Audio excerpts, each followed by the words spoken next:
आपण माने जदि शीत दिने निज बगीचे प्रचुर सेबती फूल चाहूँगी तेबे एबेठारु ही कटिंग प्रस्तुत करने आरंभ कर दियंतु। निज मनपसंदर गछ को कटिंग रु ग्रो करने वर्षा दिन सबुठु बेस्ट होता है कहीं वायुमंडल रे मॉइस्चर थाए से कटिंग सुखी जीवार किंबा खराब हेबार किछि भय न थाए। किछि दिन तले मु सेबतीर किछि कटिंग को एमिति लगेइथिली आउ सबुथिरे भल भाबरे चेर आसी जाइछे। एबे ए कटिंग गुडा को ग्रो करिबा पई मु सीडलिंग ट्रे आउ बालीर यूज करिछि।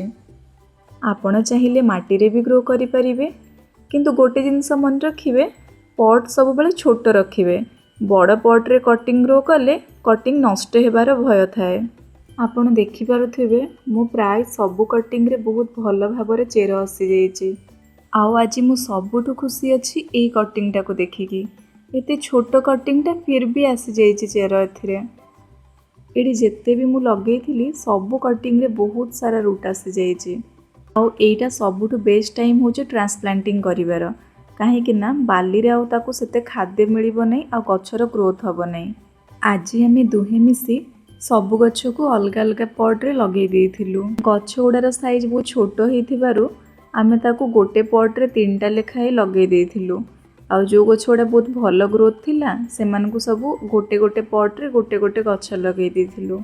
जेते बेले आपण दुहे मिसी गार्डनिंग करंती तो गार्डनिंग करिवार मजा द्विगुणित हो जाए। ठीक कहली ना? गोटे जिनस प्रति आपण को ध्यान देबा को पड़िबो।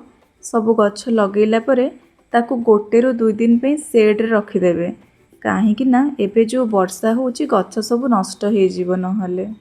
आउ आपण माने सेबतीर कटिंग लगेइलेनी कि नहीं कमेंट निश्चय जणाइबे। आउ गार्डनिंग रिलेटेड नुआ नुआ वीडियो देखिबा पई मो चैनल को सब्सक्राइब करि देबे। Thank you. Happy gardening.